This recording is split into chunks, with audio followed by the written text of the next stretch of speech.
tous, bienvenue sur ce nouvel épisode de podcast créatif sur la chaîne Amélie Knits. Donc je suis Amélie, je vous filme ces épisodes depuis Madrid en Espagne où je vis depuis maintenant presque 10 ans. Et je suis ravie de vous retrouver aujourd'hui après plusieurs semaines d'absence. Vous pouvez me retrouver sur Instagram sous le pseudo Amélie Knits et sur Ravelry sous le pseudo Amélie 411. Je vous mettrai à l'écrit ici et puis je vous mets toujours les liens dans la barre de description. J'essaye de mettre tout ce dont je parle dans la barre de description, donc quand c'est possible, les liens vers les laines, les liens vers les patrons, livres ou Ravelry éventuellement. Et n'hésitez pas, si j'ai oublié de mentionner quelque chose, n'hésitez pas à me demander et je le rajouterai si j'ai oublié. Voilà un petit peu pour les présentations. Donc aujourd'hui, on va parler surtout tricot et surtout projet terminé, puisque j'ai enfin terminé plein de projets que j'avais commencé au printemps et puis que j'avais dû mettre en pause parce que tendinite, parce que soucis de laine, etc. Donc je suis très très contente, là j'ai fini un petit peu tout ce que j'avais commencé au printemps dernier et je passe enfin à autre chose et ça me fait vraiment plaisir. D'abord, première chose dont je vais vous parler tout de suite, surtout que je vais pas vous regarder, j'ai trop chaud. J'ai enfin terminé mon cardigan fleuriste de Sari Nordlund que j'avais commencé au mois d'avril. Dont je vous ai beaucoup parlé, donc je ne vais pas aujourd'hui vous redétailler tout à propos de ce patron. Et puis bien sûr le chat veut sortir parce que si je n'ai pas à ouvrir la porte-fenêtre au chat au moins une fois dans l'épisode, et je ne peux pas laisser la porte-fenêtre d'enfant dans la rue, ce n'est pas un épisode de podcast.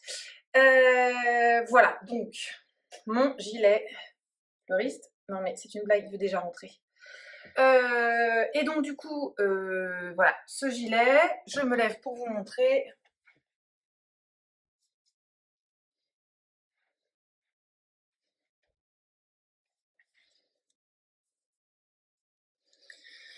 Alors, c'est un gilet qui est caractérisé, je pense que ça saute un petit peu aux yeux par ce motif de dentelle.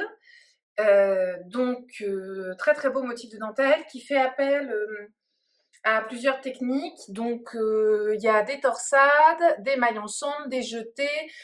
Cette maille, je ne me rappelle plus du nom, mais où on a 3 mailles, on passe la troisième par-dessus les 2 autres, et ensuite on tricote en faisant un jeté au milieu. Et des torsades. Donc il y a plein de choses. Hop. Je trouve que c'est vraiment très très joli. C'est un gilet qui se tricote du bas vers le haut et qui est avec des manches tombantes. Donc très rapidement, parce que j'en ai déjà beaucoup parlé sur la chaîne, on tricote à partir du bas, donc on a tout le corps. Au début, on fait les côtes. Ensuite, on tricote en jersey jusqu'ici.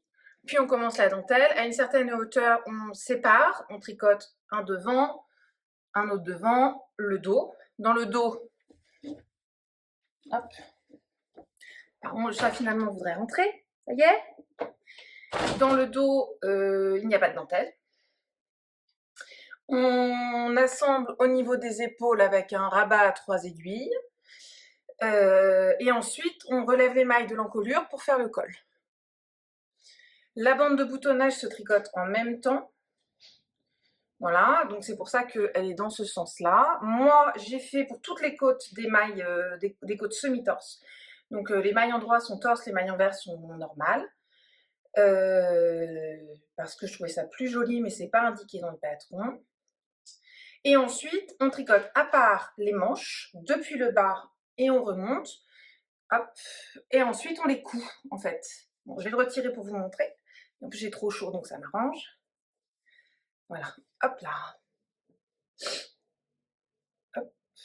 Et donc, voilà, les manches sont cousues. C'est pas un relevage de maille, hein, puisque voilà, bon, j'ai rentré mes fils, j'ai coupé, mais j'ai pas osé couper à ras complètement. J'ai toujours peur que ça. Voilà. Alors, ce gilet, je l'ai tricoté dans une laine absolument magnifique. Enfin, j'aime beaucoup la couleur. C'est de la laine de Woolyette. C'est sa base Portofino 100% Merino, figurine, 400 mètres pour 100 grammes, en coloris Coral Blush. Donc j'aime beaucoup, beaucoup le rendu. C'est une laine teinte à la main, donc on voit qu'il y a des variations. Moi, je trouve que c'est très joli, très délicat. C'est extrêmement doux. Franchement, ouais, non, vraiment, enfin, là, après blocage et tout, à porter, c'est un bonheur. Donc, je suis ravie du résultat de ce gilet. Alors maintenant, pourquoi est-ce que ça m'a pris si longtemps? Parce que j'ai eu des petites mésaventures. Voilà, j'ai une maille un peu tirée. J'ai eu des mésaventures en fait, mais je vous avais raconté, donc bon, pour celles qui sont, quand j'ai regardé les épisodes précédents, je suis désolée pour le bis repetita, je vais essayer d'aller relativement vite. Comme les manches se cousent après le corps du gilet, Sari Nordlund, dans son patron, nous indique de bloquer avant de faire la couture, ce qui est logique hein, pour que tout ait bien pris sa forme, etc. Donc quand j'ai eu fini le corps, avec donc hop là, tout le travail que vous pouvez voir dessus, je l'ai bloqué. Et je n'ai absolument pas tiré sur mon gilet. Je l'ai bloqué en le faisant tremper pendant une vingtaine de minutes dans de l'eau tiède avec du soak. Et ensuite, j'ai fait bien attention, c'est-à-dire que je le presse sur la paroi de mon lavabo dans la salle de bain pour sortir le maximum d'eau délicatement. Je prends un filet et je n'attrape surtout pas le gilet par le haut. Je prends mon gilet en paquet pour ne pas étirer la laine. Je mets dans le filet et ensuite je mets le filet à essorer en machine à 1200 tours. Ce qui ne pose pas de problème. Enfin, vous voyez que mon gilet n'est pas du tout abîmé ni feutré, voilà. Sachant que ma machine n'a pas servi avant, elle n'est pas chaude, parce que je sais que Emma de Tricolibri, elle avait eu un souci avec une laine qui avait feutré en machine, parce que son tambour était bouillant. Moi, c'est pas le cas, hein. Là, la machine était froide, donc j'ai pas eu de souci. Mais quand j'ai sorti mon gilet du filet, pareil, délicatement, pour le mettre sur mes tapis de blocage, non, Swiffer, sérieusement, là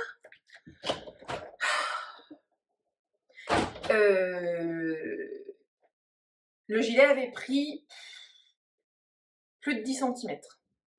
Les 10 cm, on va dire. Je me souviens plus, j'ai pas les mesures pile poil en tête, mais le gilet avait pris une dizaine de centimètres en longueur. Et donc, quand je l'ai essayé, il m'arrivait là. Donc, ce qui est trop long. Donc, déjà, ça, c'était une première chose. Le gilet était trop long. Je rappelle qu'il se tricote du bas vers le haut. Bon. Et puis en plus, donc moi j'avais respecté, quand j'ai acheté les écheveaux de Bouliette, je savais que je voulais faire ce gilet.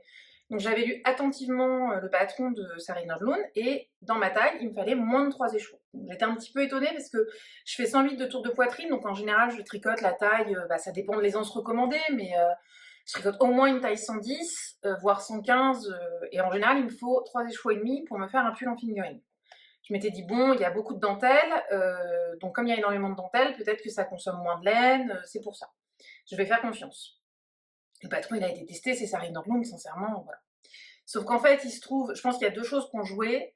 Il se trouve que mon échantillon ne correspondait pas tout à fait et que, je prends mon petit carnet, j'ai dû tricoter une taille supérieure à la mienne,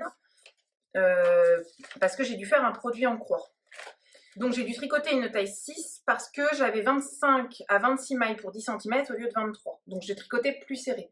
Or, autant pour un châle, si vous tricotez plus lâche, vous risquez de manquer de laine, parce que c'est pas une histoire de taille, c'est une taille unique, etc. Autant pour un pull, si vous tricotez plus serré, finalement comme vous tricotez plus serré, pour obtenir la même surface de tricot, vous consommez davantage de laine.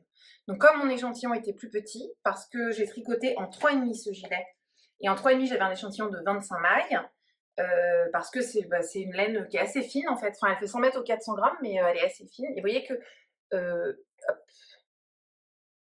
j'avais pas envie de tricoter plus déjaugé, parce que là je trouve que c'est bien, vous voyez qu'il est presque transparent, il a un très beau drapé, mais ça m'allait bien, et donc je pense qu'à cause de ça j'ai consommé plus de laine. Résultat des courses, quand je suis arrivée aux manches, il me restait 61 grammes de laine sur mes 3 écheveaux. Et moi je le sais, parce que j'ai l'habitude, une manche en moyenne il me faut 50 grammes. Donc là j'ai vu venir le truc, je me suis dit, en plus je vais manquer de laine. Non seulement il a 10 cm de trop en bas, mais en plus je vais manquer de laine. Donc je vous en avais parlé hein, quand j'étais arrivée à ce stade-là en me disant, bon je pense que la seule solution c'est que je le coupe. Vous m'avez tout dit, mais oui, lance-toi, tu vas voir, ça se fait, tout, il y a des tutos, vous m'avez conseillé plein de choses, mais j'avoue que ça m'a un peu fait peur, parce que c'est de la très belle laine et qu'il y a beaucoup de boulot. Donc déjà, ça m'a un peu refroidi, et du coup, le gilet était un peu en pause. Donc ça, c'était fin mai, mi-juin.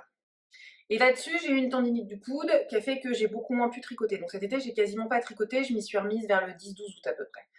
Donc l'un dans l'autre et l'autre dans l'un, c'est un gilet qui a été en pause pendant longtemps. Et puis au mois d'août, je me suis motivée, j'étais en congé, j'avais du temps, et donc j'ai coupé mon gilet.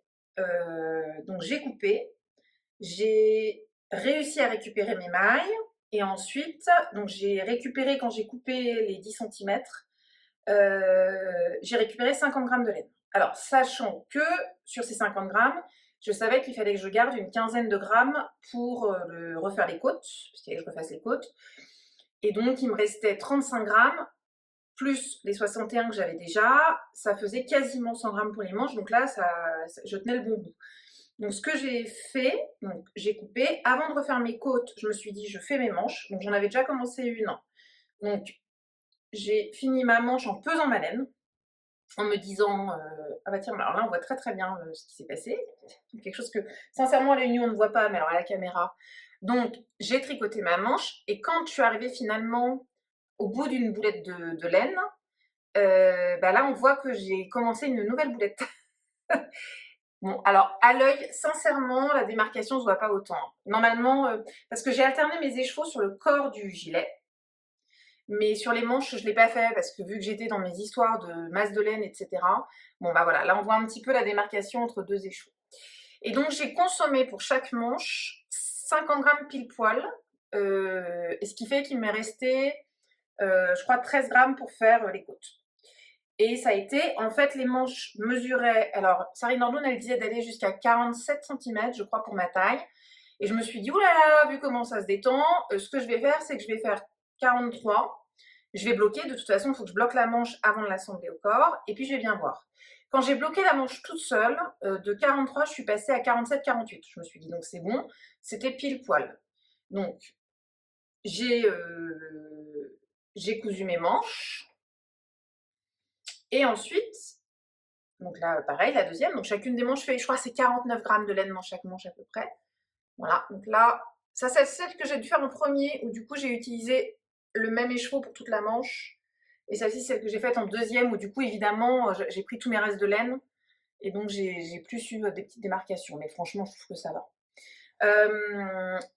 Et ensuite, j'ai refait mes côtes. Alors, quand j'ai repris mes côtes du bas du corps, en fait, quand j'ai coupé mon gilet, la problématique que j'ai eue, qui a fait que ça n'a pas été évident, je pense que rien que de couper et tout récupérer, je vous avais dit la dernière fois, ça m'a pris 3 heures. Hein.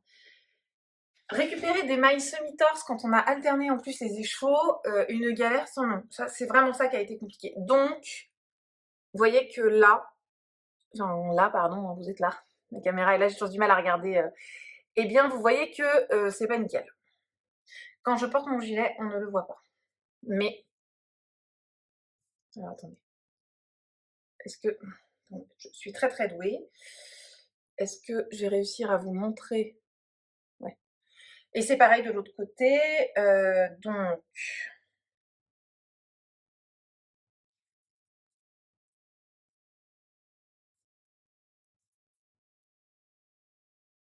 Voilà. Bon, sincèrement, ça m'a un peu contrariée quand j'ai commencé à retricoter, et je me suis dit, tu prends sur toi, c'est pas dramatique, ça se voit quasiment pas. J'ai réussi à refaire un nombre de grandes côtes raisonnable. Il me reste mes 3 écheveaux, ça, et globalement, c'est des petits morceaux. Donc, il doit me rester 3 grammes de fil, je crois, sur la totalité. Donc, j'ai vraiment joué à un chicken, mais j'ai réussi à aller jusqu'au bout. Et j'ai refait mes boutonnières. Il manque encore les boutons, je les ai commandés. J'ai trouvé des petits boutons Églantine et Zoé sur le site de Mondial Tissu Espagna. J'espère que ça va arriver la semaine prochaine et que je pourrai lui mettre ces petits boutons. Et je l'ai rebloqué une fois que j'avais le chat rentré. Merci Swift. Je l'ai rebloqué une fois que j'avais tout cousu, etc. Parce que de toute façon, je voulais que les côtes soient bloquées en bas. Et là, mes manches font presque 55 cm.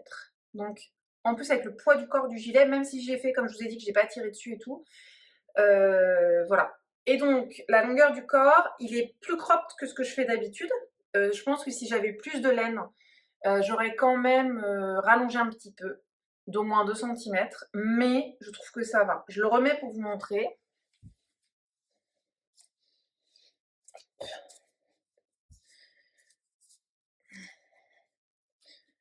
Alors, j'ai un jean taille haute qui m'arrive vraiment au-dessus du nombril.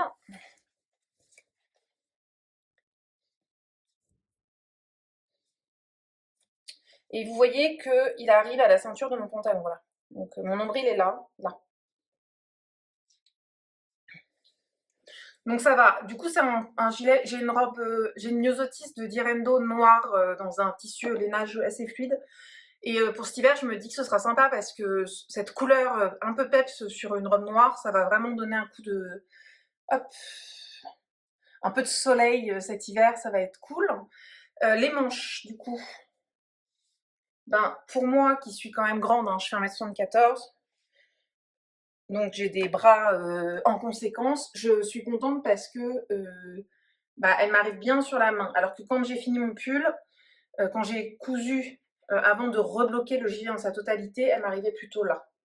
Vous voyez que ça a repris ça. Hop. Donc c'est des manches tombantes, hein, on voit bien qu'elles arrivent là.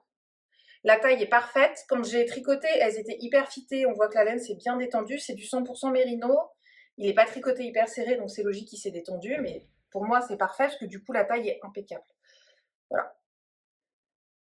Et donc, bon, bah oui, on voit un peu là une démarcation, mais franchement, quand je le porte en vrai, ça se voit très peu. Voilà, donc je suis très très contente de cette pièce. Alors, la dentelle n'est pas compliquée en soi. En revanche, c'est pas un tricot zéro cerveau, mais je pense que vous vous en doutez quand vous voyez la pièce. Les diagrammes sont très bien faits. Si je parle un petit peu du patron, moi j'ai trouvé, je suis désolée, j'ai trop chaud, je peux pas le garder. J'ai trouvé que c'était très bien expliqué. Il y a des explications d'un côté, des explications écrites, et il y a une annexe au patron avec tous les diagrammes. Donc on a des diagrammes pour le corps et des diagrammes pour les manches. Tout est très clair en fonction des tailles, etc. Vraiment, je me suis posé aucune question, j'ai pas du tout eu de difficulté. Bon, j'ai pu parfois me tromper, hein, parce que forcément, comme il y a des choses à faire sur quasiment tous les rangs, et puis surtout, c'est pas une dentelle qui se... Enfin, vous voyez que c'est des motifs en quinconce. Donc c'est pas sur un même rang, je répète la même chose, je sais pas, moi je répète 8 mailles tout le temps. Non, c'est pas du tout ça. Donc c'est vrai que ça demande d'être concentré. On peut pas, en tout cas moi j'ai pas pu tricoter sans avoir le diagramme sous les yeux en permanence. Sur les manches, c'est quand même sur la totalité de la manche qu'on fait la dentelle. Donc on est obligé d'avoir le diagramme sous les yeux. Mais pour moi, ça vaut le coup parce que c'est vraiment une très très jolie pièce, un peu élaborée.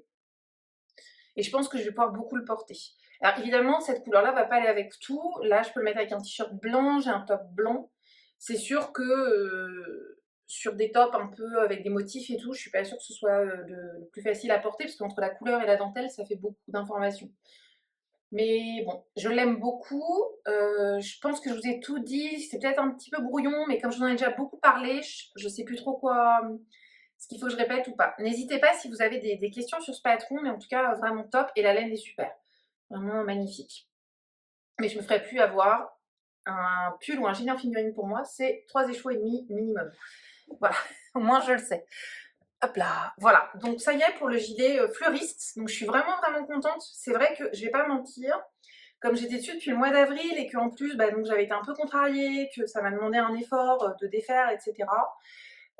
J'étais hyper contente de le finir pour la pièce, mais j'étais aussi hyper contente de le finir pour passer à autre chose. Voilà. Ensuite, autre projet que j'avais commencé, alors celui-là pas au mois d'avril, mais au mois de mai, donc je peux vous le dire, non, au mois de juin. J'avais commencé le 4 juin un autre projet,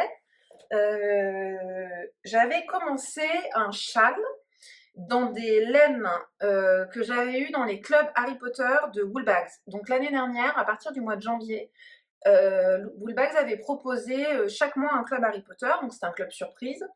Et moi, j'en ai commandé 4. J'ai commandé janvier, février, mars, avril. Et j'ai pas commandé celui du mois de mai parce que le moodboard me plaisait moins. Et j'ai réussi à en tricoter 3 sur 4 dans ce projet. Donc j'ai tricoté... alors, c'est mon panier de laine à chaussettes. Donc oui, j'ai pris à chaque fois, dans les clubs, elles proposaient 2 formules, à chaque fois c'était la laine à chaussettes, soit l'autorayant, soit Speckles. Et moi, à chaque fois, j'ai pris la version Speckle parce que je voulais choisir si je faisais des chaussettes ou si je faisais autre chose. Et l'autorayant, à part des chaussettes, je vois peut-être que certaines ont des idées, mais moi, je vois pas trop ce qu'on peut faire. Donc, j'ai tricoté la couleur. En premier, la couleur Poudlard Express, qui était celui du mois de mars. Donc, qui est ça en rendu tricoté. Je vais vous parler du patron après. Voilà, donc c'est ça. Là, non, il me reste 13 ou 14 grammes. Voilà, ça donne ça en cake, qui est un peu moche, et ça donne ça tricoté. J'ai ensuite tricoté la couleur Chemin de traverse, qui était le premier coloris qu'on avait eu, qui était le coloris du mois de janvier, du coup. Donc c'est ce coloris-là, Chemin de traverse. Vous voyez que là, il me reste 2 grammes. Et tricoter, ça donne... Alors... Ça donne ça. Moi, j'aime beaucoup. Et enfin, j'ai tricoté la couleur Edwige, qui était celui du mois d'avril. Donc là, il me reste moins de 2 grammes. Et tricoter, ça rend ça. Je trouve ça très très beau aussi. Donc, comme ces 3 couleurs formaient plus ou moins un gradient, un dégradé,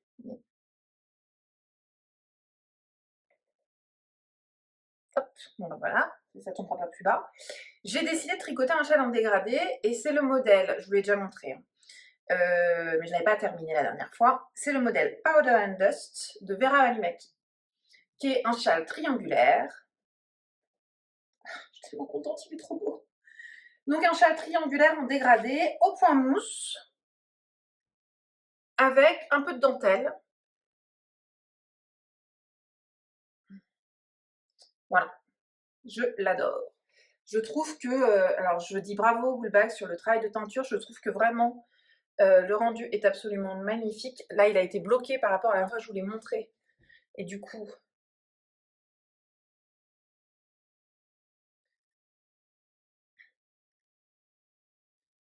voilà, là sur mon t-shirt blanc.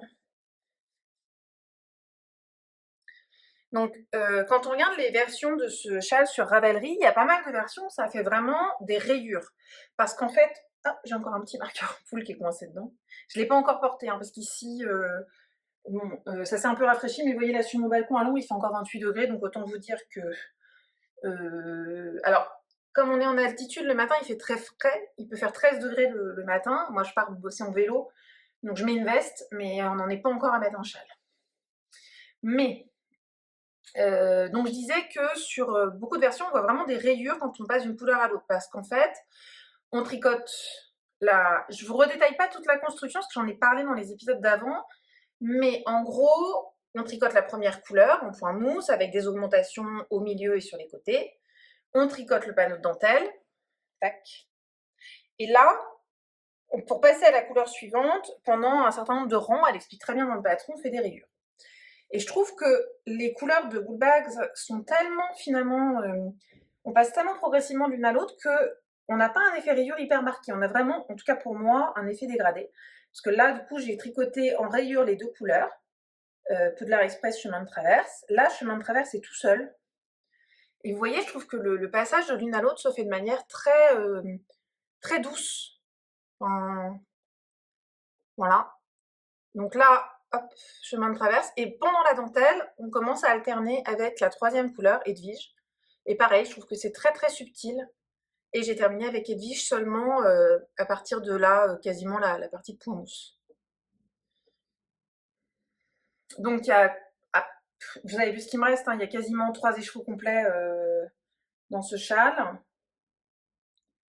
Donc il est très très grand. Je vais vous montrer ce que ça donne si je le mets sur mon dos. Vous voyez un petit peu. Je rappelle que je suis grande, hein, je fais 1m74.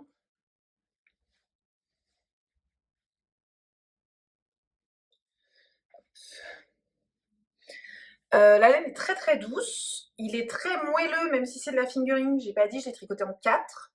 Donc c'est un échantillon qui est quand même très très souple. puisque c'est 100 grammes 400 mètres, comme la laine de Bouliette, mais on n'est pas...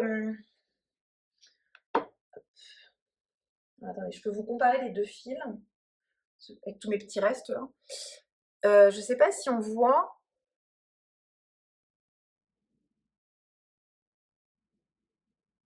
On devine que, même si c'est la même épaisseur de laine, la laine de Woolbags, il y a plus d'air à l'intérieur. Le fil a un diamètre un peu plus important, donc elle a un côté très moelleux. Alors j'adore le rendu de mon gilet, mais là c'est très chouette aussi. Voilà, et donc si je le porte comme moi je vais sûrement le porter, c'est-à-dire que, hop, je vais sûrement, voilà, sur une veste, j'ai une veste en cuir noir, voilà, je pense que je le porterai comme ça. J'aime bien parce que, en fait, on voit vraiment toutes les couleurs. Et en même temps, c'est pas hyper tranché. Voilà. C'est un vrai châle d'automne. Donc c'est un patron que je recommande, même si vous êtes débutante. En fait, il n'est pas du tout difficile. Ce qui est un petit peu dur à la fin, c'est que vous avez... Parce que les rangs de la fin, bah, c'est les rangs du bas du triangle. Donc je vous laisse imaginer le nombre de mailles. Donc les rangs prennent une demi-heure, trois quarts d'heure selon la vitesse à laquelle vous tricotez. Mais ce n'est que du point mousse. C'est-à-dire qu'à part les deux panneaux de dentelle, qui sont pas difficiles, hein, il n'y a pas de point difficile, il faut bien lire, il faut savoir lire un diagramme, ils sont, je crois, il me semble, oui, c'est que en diagramme, mais c'est pas un diagramme difficile à lire.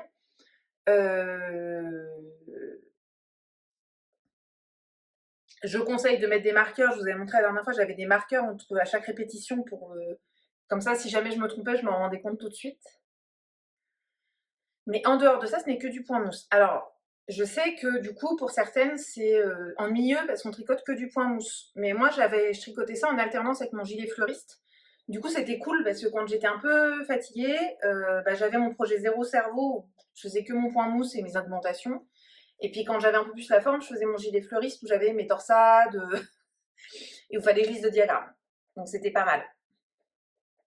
Non, vraiment, je l'adore. Au blocage, il a énormément pris, hein, c'est forcément, c'est du point mousse et de la dentelle, donc plus tricoté un peu déjaugé. Il a vraiment pris de l'ampleur. Voilà, je suis ravie, ravie, ravie. Je vais être très très contente de le porter cet automne. Donc le châle Powder and Dust de Vera Valimaki en laine de chez Woolbags. Je recommanderais chez elle. De toute façon, j'ai pris le calendrier de la vente à Harry Potter aussi chez Woolbags. Elle m'avait dit que c'était des coloris qui étaient différents de ceux des box qu'on avait déjà eu. Et donc, je suis un peu curieuse de ce qu'on va avoir au mois de décembre. J'ai pris celui avec les écheveaux week-end. Donc, peut-être que je pourrais faire un autre projet du même type. Voilà. Et le dernier projet que j'ai terminé, je ne peux pas vous le montrer en physique puisque c'était un cadeau et que je l'ai envoyé. Mais je vous les ai déjà montrés. La dernière fois, j'avais terminé la première, mais je ne l'avais pas bloqué. Ce sont des chaussettes. Alors, je vais vous mettre une photo là parce que je les ai mises sur Instagram. Ici, je vais vous mettre la photo des chaussettes terminées. Ce sont les chaussettes promenade du chien. Pardon, je me retourne.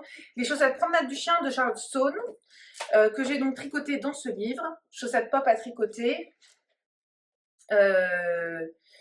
Voilà. Donc ça, c'est la version de Charlotte Stone.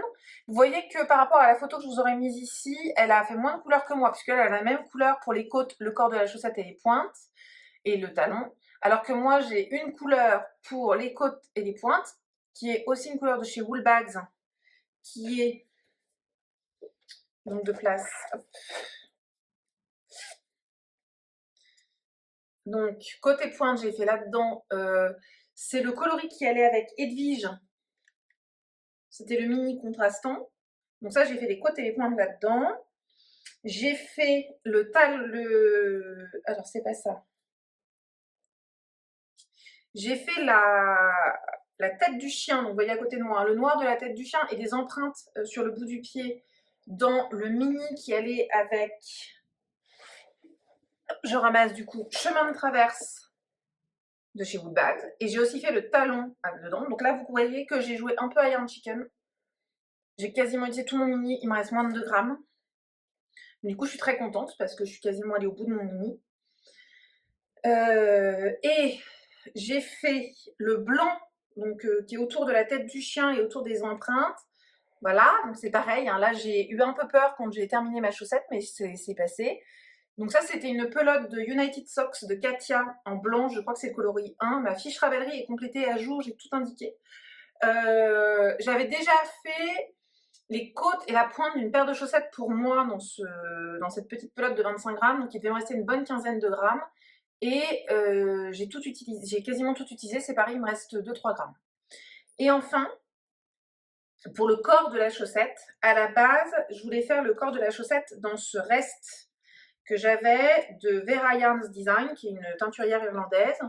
Au coloris Midnight, c'est de la High Twist Sock en mérino, 100% mérino, mais elle est très twistée, donc c'est une laine à chaussette que j'avais acheté ici en Espagne, sauf qu'il me restait à ce moment-là 37 grammes, et je me suis aperçue que ça ne suffirait pas, donc j'ai fait des tests.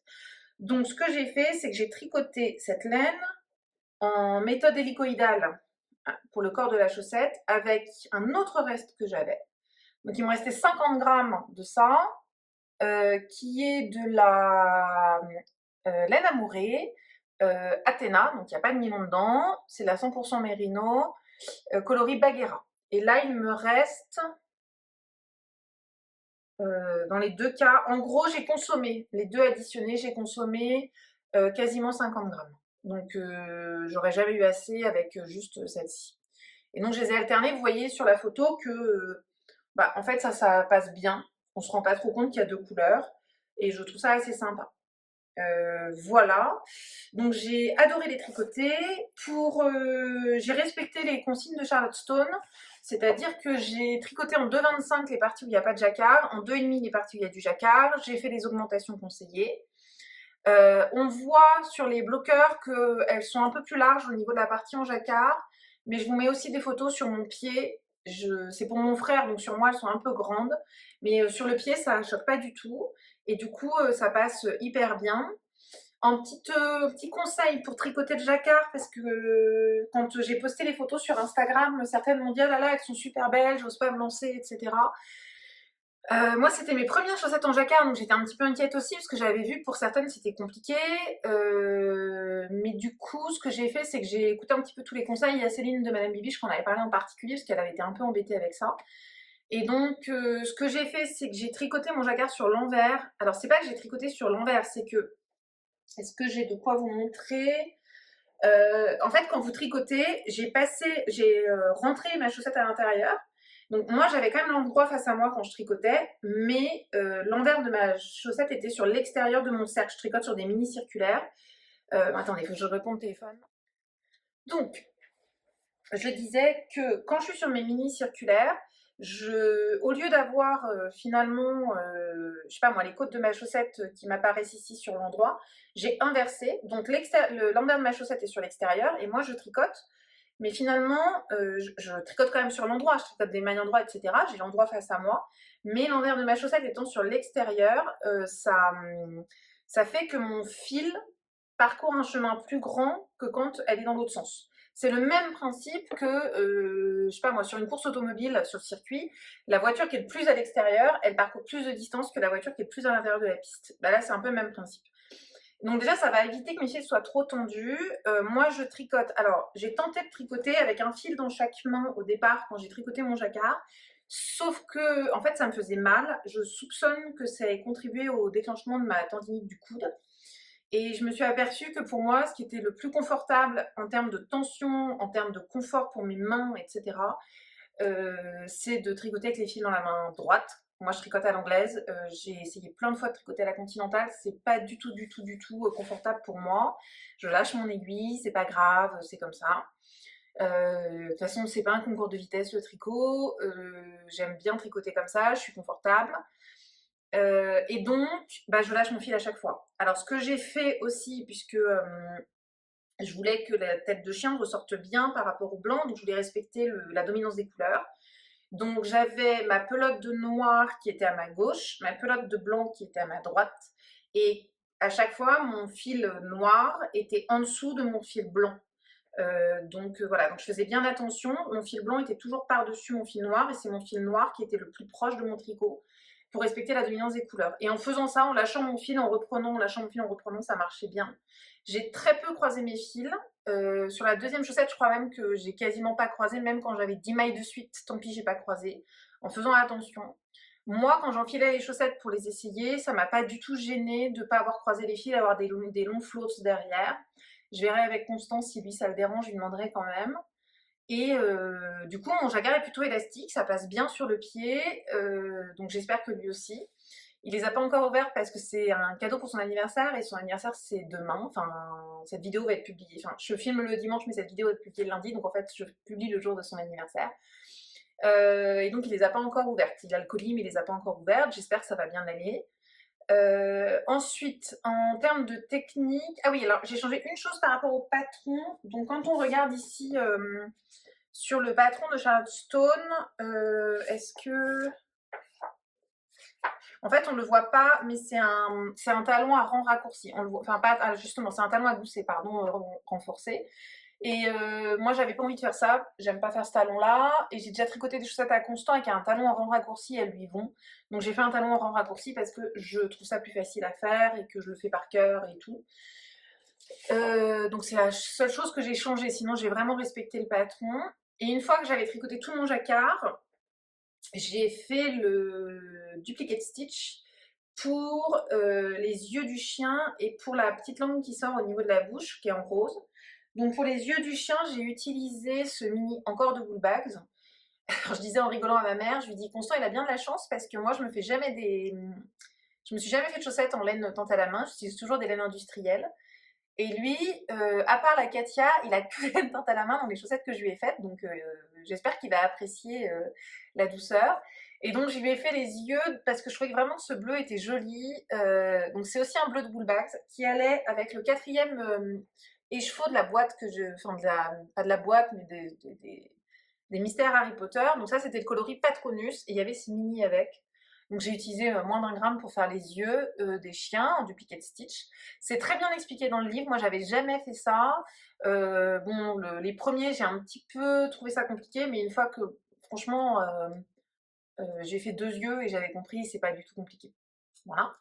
Et pour le rose de la bouche, j'ai utilisé des plots que ma maman m'avait donnés. Alors, honnêtement, je crois que c'est de la Fabelle, mais je suis pas sûre parce que c'est des plots de 100 grammes. Je sais pas si Fabelle, c'est du 100 grammes. Elle l'avait acheté pour faire des chaussettes 3 plots. Donc, celle-ci, une bleue un peu layette et une écrue. Et en fait, c'est de la laine qui est un peu trop sèche pour elle. Donc, du coup, elle me les a donnés parce que moi, je suis moins dérangée par la laine un peu sèche. Et j'ai utilisé ce coloris pour faire la bouche du chien. Voilà, en duplicate stitch. Et ensuite, je vous avais dit la dernière fois que j'avais très peur de bloquer ces chaussettes parce que la Bagheera de laine amorée déteint. J'avais eu le problème, en fait j'ai les mains noires quand je tricote cette laine. Et je voulais vous montrer la dernière fois, je vais vous montrer. En fait, ça se voit très bien que c'est une laine qui déteint sur mes aiguilles à chaussettes. J'ai des aiguilles Sinitz. Alors, ouais, ça se voit. J'ai les 2,5 et les 2,25. Les 2,5, j'ai fait le jacquard, donc j'ai pas utilisé la Bagheera. Et les 2,25, j'ai utilisé la Bagheera. Et je sais pas si vous voyez. Si. J'essaye de cacher mes yeux.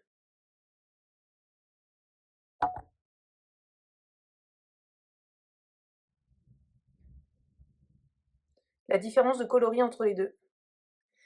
Celle du bas, c'est les 2,25. Et on voit qu'elles sont noires par rapport à...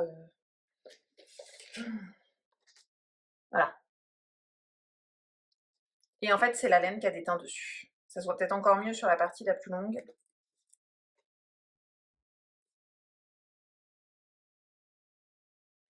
Donc je flippais un peu de laver mes chaussettes parce que je me disais, bon, ça m'a décoloré mes aiguilles, c'est pas grave. Ça me déteint sur les mains, il y a du blanc dans mes chaussettes. Qu'est-ce que ça va donner? Donc ce que j'ai fait, alors il y en a, l'une d'entre vous m'avait conseillé de vaporiser d'abord mes chaussettes avec du vinaigre et tout. Je la remercie du conseil, je vais être très honnête, j'ai eu la flemme. Donc ce que je me suis dit, bon, je vais rester à côté. J'ai mis de l'eau tiède dans mon lavabo, j'ai mis plein de vinaigre blanc que j'avais, mais genre j'ai mis la dose. Hein. Une lingette Décolor Stop et du soak, et j'ai trempé ma chaussette bien à plat à l'intérieur en surveillant, et ça n'a pas du tout dégorgé. Donc ça, c'était le premier blocage. Et ensuite, quand j'ai eu fini les deux, que j'ai fait le top stitch et tout, ou duplicate stitch, j'ai recommencé et là, j'avais mis un peu moins de vinaigre. Et là, ça a un petit peu dégorgé. Donc, faut vraiment mettre la dose, mais ça marche. Voilà. Ça a un tout petit peu dégorgé. J'ai dit à ma mère, du coup, de faire bien attention, parce que je sais que c'est sur moi qui va les laver. Je lui ai dit, écoute, au moins, sur les premiers lavages, fais bien gaffe, lave pas avec autre chose, et remets du vinaigre pour être sûr que ça fixe et que ça dégorge pas trop. Donc, voilà. En tout cas, je suis super contente. J'espère qu'elle va plaire à mon petit frère. Mais c'était un chouette projet et du coup j'ai envie de tricoter d'autres projets de ce livre. Faut que je regarde un petit peu. Il y a les tulipes qu'on a beaucoup vues, que je trouve très jolies, mais là c'est du jacquard sur toute la chaussette. Mais bon, je vais en faire d'autres. Voilà. Voilà pour les projets terminés. J'étais super contente parce que finalement c'est 3 projets que j'avais, les chaussettes depuis le mois de juin aussi. Donc depuis longtemps, j'ai rarement les mêmes projets aussi longtemps sur mes aiguilles. Bon là voilà, avec un mois et demi quasiment d'arrêt de tricot, forcément ça a un petit peu ça a immobilisé un peu les choses, mais du coup là je suis vraiment contente d'être passée à autre chose. Et donc je vais pouvoir vous parler de mon nouveau projet. Je suis super contente d'avoir commencé autre chose. Je vous avais parlé la dernière fois parce que je suis allée au Portugal pendant mes vacances et je vous avais dit que j'avais acheté de la laine. J'avais acheté de la laine de Rosarios 4. Hop, je vous montre. Hop. Et j'avais acheté cette laine. Rosarios 4 Yak, qui est composée à 89% de laine bio et à 11% de yak. C'est une laine qui est certifiée GOTS, donc c'est un des labels les plus exigeants en termes de respect tant, donc ça veut dire que c'est biologique en termes de culture, etc. Donc ça veut dire que les moutons sont élevés selon des conditions biologiques, etc. Pareil pour le yak, je pense. Et ah oui, non, là c'est pour la laine, puisque ça marquait fait avec 89% de matériaux organiques certifiés par, voilà, par ce logo-là. Et, et aussi en termes éthiques. GOTS, il y a non seulement l'aspect purement respect bio, c'est-à-dire que la nourriture des moutons est bio et tout, mais aussi en termes éthiques, c'est top. Donc c'est là que j'étais contente. C'est laine fingering. Donc là, c'est des pelotes de 50 grammes qui font 200 mètres. J'en ai acheté 7 pelotes, équivalent de 3 écheveaux et demi.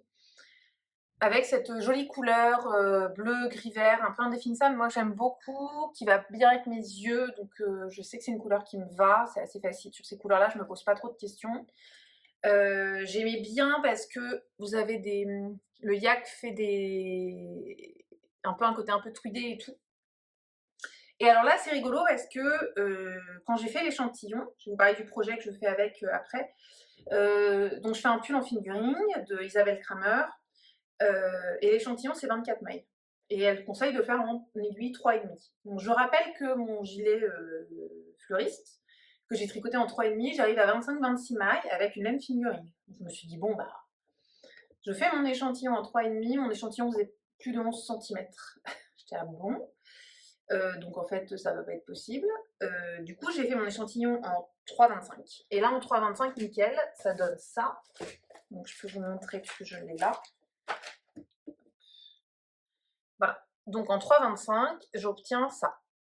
Donc un échantillon un peu plus dense, mais qui a quand même du drapé. Il est bloqué cet échantillon. Et qui fait bloquer pile poil 10 cm, 24 mailles, 10 cm. Donc impeccable. Mais c'est vrai que la laine, en fait, est beaucoup plus dodue.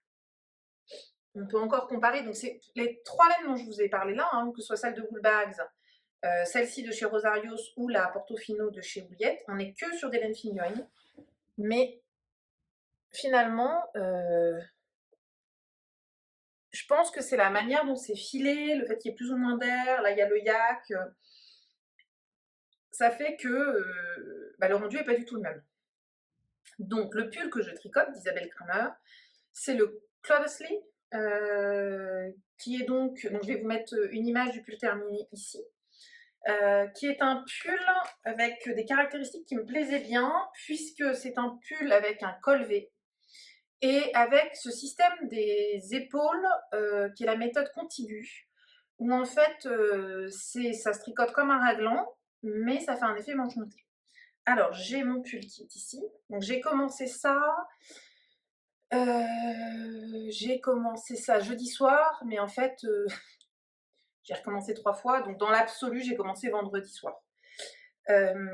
Donc, non seulement il y a le col en V, mais il y a aussi un motif, un panneau dans le dos qui fait un motif que je trouve très très joli.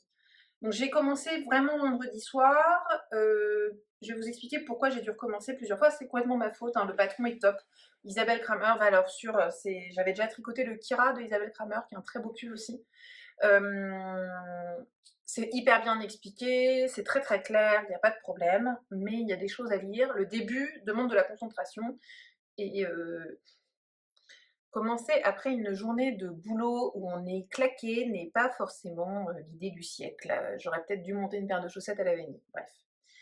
Donc, on commence, c'est un pull qui se tricote du haut vers le bas.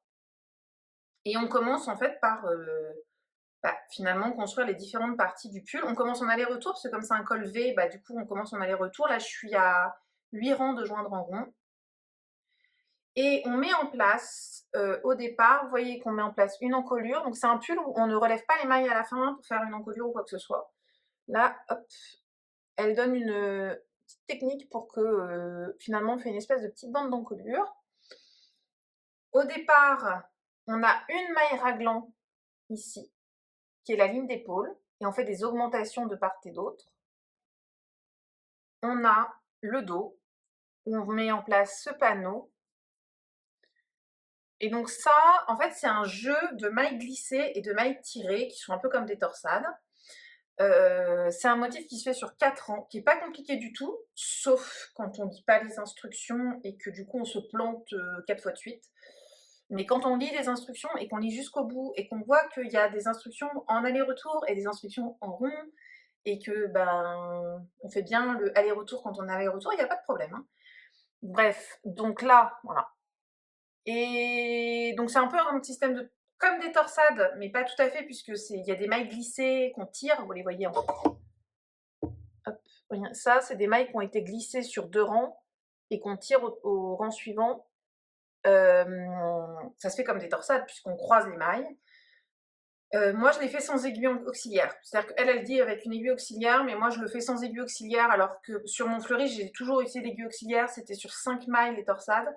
Et la laine glissait, mais cette laine-là, elle accroche un peu, et du coup, j'arrive à le faire sans aiguille auxiliaire, donc c'est beaucoup moins de manipulation, c'est plus facile. C'est très facile, je trouve que ça rend hyper joli.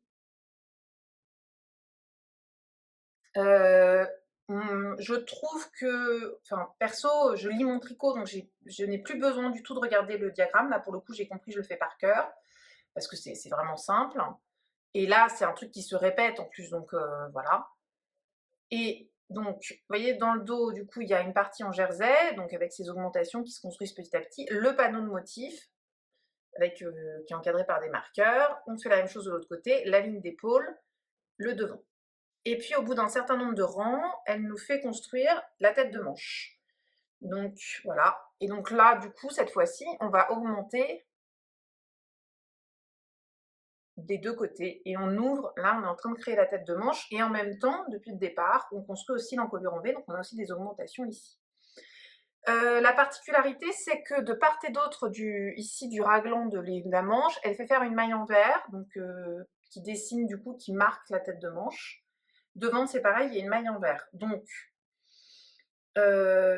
c'est pas un tricot zéro cerveau. Moi là, ça y est, maintenant que j'ai compris, j'arrive à tricoter en regardant la télé sans problème. Mais j'avoue qu'en fait, c'est l'erreur que j'ai faite jeudi soir. Je regardais une série, une nouvelle série en plus que j'avais jamais regardée.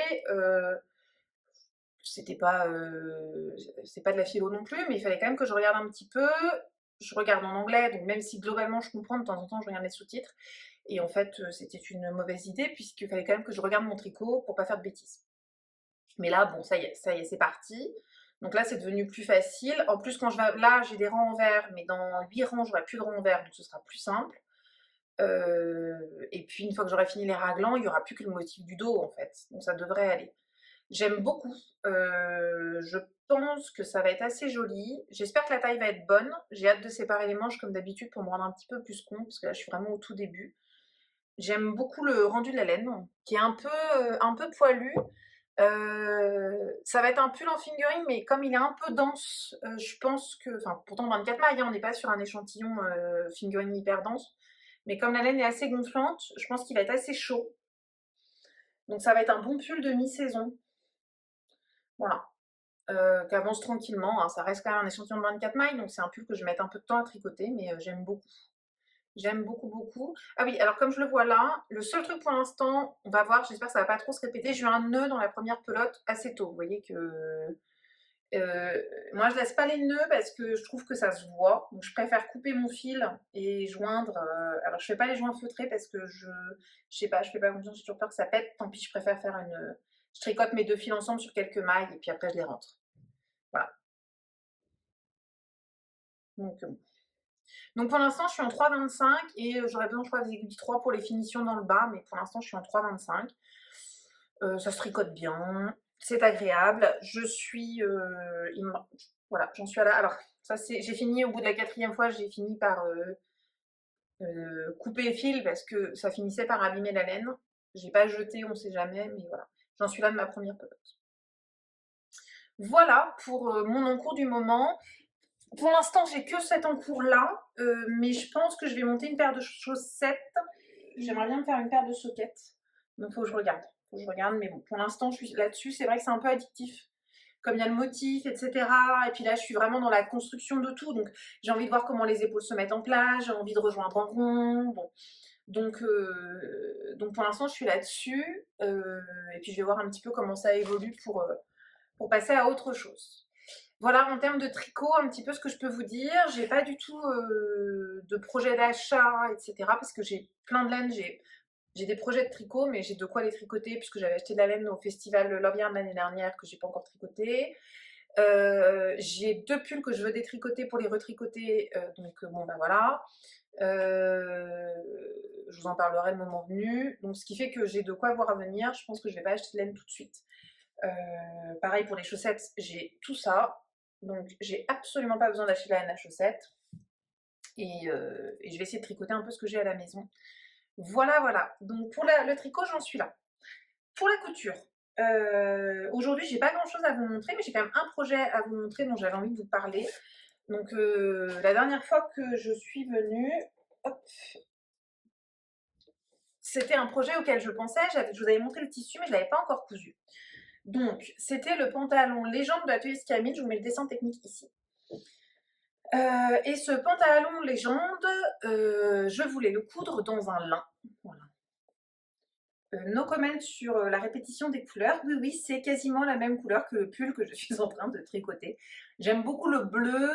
J'essaye d'en sortir un peu, mais le bleu, les tons bleu, gris, vert, c'est vraiment des couleurs que j'aime beaucoup. Donc, j'ai cousu mon pantalon Légende. Alors, c'est un pantalon large, assez fluide. Hop. Je vous avais montré la dernière fois, j'avais cousu la version short, donc là c'est la version pantalon, à taille élastiquée. J'ai fait comme pour mon short, il y a plusieurs versions dans ce patron. Moi j'ai fait la version avec les poches plaquées devant rectangulaires. Voilà. Et les poches plaquées à l'arrière. Je crois que ça par contre c'est pareil pour tout le monde. Alors je l'ai repassé, mais bon c'est du lin, donc voilà. Hop. J'ai les passants sur la ceinture et j'ai cousu la ceinture aussi. Voilà. Je suis ravie de ce pantalon. Je vais le passer après pour vous montrer comment il tombe. Mais vraiment, je suis très très contente. J'ai déjà pas mal porté. Avec un petit t-shirt comme ça, c'est très joli. Je le porte aussi avec mon plantain que je vous avais montré la dernière fois qui est rayé. J'aime beaucoup. Et avec mon cumulusti que je vous avais montré aussi au début de l'été. Mon cumulusti qui est dans des tons bleus. J'aime beaucoup. Comme c'est un pantalon large, je mets plutôt quand même des tops assez près du corps pour pas que ça fasse large sur large et que, bon, déjà que c'est pas la peine de rajouter du volume, et ben c'est pas mal. Oui, on voit quand même que les jambes sont très larges. Faut faire attention, j'ai réussi à me casser la figure dans les escaliers au boulot parce que je me suis pris les pieds dans le bas du pantalon. Donc voilà, c'est quand même des pantalons larges, faut quand même faire un petit peu attention. Le lin, c'est un lin que j'ai acheté dans un magasin de tissus ici, qui s'appelle Ribes y Casal, qui est un magasin emblématique de tissus à Madrid, Calle Atocha. Pour ceux qui sont déjà venus à Madrid, on est vraiment dans le centre, à côté de Sol, que j'ai payé 14 € du mètre, donc ce qui n'est pas démentiel hein, sur du lin. Mais autant j'adore la couleur, j'adore le tombé, c'est un tissu qui est 100% lin, qui a un tissage qui me plaît. Autant je suis un peu déçue sur la qualité, donc attention, je montre l'entrejambe de mon pantalon. Alors, est-ce que ça va se voir? Oui, voilà. Voilà! Alors, c'est un pantalon que j'ai dû porter en tout 5 ou 6 fois. J'ai déjà lavé 2 fois. Alors certes, je l'ai porté, il faisait chaud, donc sans rentrer dans les détails, comme il fait chaud, enfin il fait 35, j'ai transpiré, enfin voilà, donc il y a des frottements, etc. Mais bon, quand même, quoi. Voilà. Donc je suis un peu déçue, on va voir combien de temps ça dure. Là, je vais sûrement... J'ai vu que là, les températures allaient redescendre. On va peut-être avoir des maximales à 23-24, mais bon, je peux encore le porter. Bon, ben, j'espère qu'il va quand même me faire au moins le printemps prochain et l'été, quoi, avant de éventuellement se trouer. Parce que forcément, ça, le fait qu'il bouloche comme ça affine le tissu. Ça, c'est un peu ma déception. Pour le coup, le short que j'ai cousu dans un tissu Emmaüs, que j'ai payé 3 € le coupon. Alors, je pense qu'il y a du polyester dedans, certes, donc ça, c'est plus résistant, on va pas se mentir. Mais lui, il bouge pas du tout, et là, bon bref. Donc, je suis un peu déçue de ça, parce que je me suis quand même appliquée, j'y ai passé du temps. Faut juste que je change. Alors, du coup, c'est pareil, comme il s'abîme, ça me motive pas des masses. Faut changer l'élastique, parce que quand j'ai voulu acheter les élastiques, j'ai pas trouvé d'élastique de 2,5 de large. Il faut un élastique de 2,5 de large, j'ai trouvé que du 2 cm et ça se sent en fait. En plus, j'ai vrillé mon élastique dans la ceinture, donc il faut vraiment que je le découse et que je le recouse. Ah oui, alors je vous en avais parlé la fois, la particularité de construction de ce pantalon, c'est que la jambe est en un seul morceau. Vous voyez que sur le côté là, il n'y a pas de couture. La seule couture, elle est à l'intérieur ici. Voilà. Donc franchement, il est vraiment facile à faire, hyper bien expliqué. Atelier Scamit, il y a la vidéo, il y a les explications écrites. Moi, j'ai pas utilisé la vidéo et ça passe très très bien. Petite remarque qui peut vous donner, qui peut vous aider éventuellement, j'en sais rien, mais j'avais évidemment pas de fil de cette couleur-là pour ma surjeteuse. D'ailleurs, le monsieur chez qui j'achète tous mes fils, qui est le vendeur de machines à coudre de mon quartier, il a pas, franchement, en surjeteuse, il me dit, bah, j'en vends pas des fils de couleur particulière. Donc lui, en stock, il a du blanc, du gris, du bleu marine et du noir, quoi, en gros. Et donc, ce que j'ai fait, c'est que j'ai mélangé des fils de couleur que j'avais, et ça fait ça. Donc j'ai dû mélanger du beige, du gris, j'avais un bleu clair, et puis j'avais un vert, et ben j'ai tout mélangé, et je trouve que... Alors c'est sûr que c'est pas parfait, mais ça choque moins que si j'avais fait du bleu marine, par exemple, ou du noir, ou du blanc. Et, hop, et ça fait propre, ce qui est lié. Voilà, je vais le passer pour vous montrer comment il tombe. Voilà, donc bah là du coup vous voyez la ceinture élastiquée, hop, les poches plaquées à l'arrière, les poches plaquées devant, liquidées taille haute, et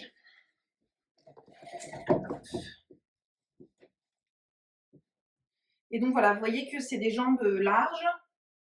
Mes voisins doivent se demander ce que je fais parce que je suis devant la porte-fenêtre. Bon, bref. Hop. Voilà, donc je vais pas réussir à vous montrer jusqu'en bas, mais il tombe pile poil sur mon pied. Voilà, il est très très large. Donc je le porte soit avec des sandalettes, soit avec une petite paire de baskets. Et avec un petit t-shirt comme ça, j'aime beaucoup. Et voilà, donc je pense que c'est un pantalon que je serais peut-être amenée à refaire. J'adore la version short que j'ai énormément portée, sur laquelle on m'a fait beaucoup de compliments en me disant «Ah, il est trop beau ton short!» Donc beaucoup de succès, une pièce assez simple finalement, mais c'est vrai qu'elle est très agréable à porter et qui rend vraiment, vraiment bien. Voilà un petit peu pour tout ce que j'avais à vous raconter aujourd'hui. J'espère que ça vous a plu. En tout cas, moi j'étais contente de revenir et de revenir avec des nouvelles choses parce que j'avais un peu l'impression de me répéter les dernières fois. Donc j'espère que ça vous aura intéressé. Si ça vous a plu, n'hésitez pas à vous abonner, à me mettre un petit pouce, un petit commentaire. C'est vrai que ce retour est toujours sympa. Sinon, on vous dit toute la même chose, mais j'ai un peu l'impression de parler toute seule à ma caméra. Donc dès que vous me mettez des commentaires, des pouces en l'air et tout, j'ai vraiment le sentiment d'être dans cet échange et c'est top. Si vous avez des questions aussi, n'hésitez pas, j'y répondrai avec plaisir. Et puis bah, j'espère revenir bientôt pour vous montrer les avancées sur mon pull, sûrement une nouvelle paire de chaussettes en route. et peut-être de nouveaux projets couture. Là, c'est vrai que j'ai pas mal cousu cet été, entre autres parce que je pouvais pas tricoter. J'aime beaucoup coudre, mais la couture, je couds plus en fonction de mes besoins. Alors que le tricot, je vais être très honnête, je n'ai plus besoin de pull, on va pas se mentir, mais là pour le coup, il y a vraiment un côté où une forme de dépendance au tricot. Quand j'ai pas pu tricoter cet été, c'était très frustrant. En couture, là, si, j'ai quand même un projet, parce que comme j'ai commandé des boutons pour mon gilet, quitte à commander sur Mondial Tissu, j'ai ajouté un coupon et j'ai pris un tissu de chez Atelier Brunette, je vous montrerai ça la prochaine fois, pour me coudre une jupe Obsession. Donc j'ai fait la robe Obsession dans une viscose rouille cet été, et là j'aimerais bien coudre la version jupe longue aussi. Pour cet hiver, là, sur une paire de petites bottines avec un gros pull, je pense que ça peut être un peu sympa. Voilà. Bah écoutez, à très vite. Je vous souhaite à tous une belle semaine puisque cette vidéo sera publiée le lundi et n'hésitez pas, si vous avez des projets, à m'en parler. Au revoir.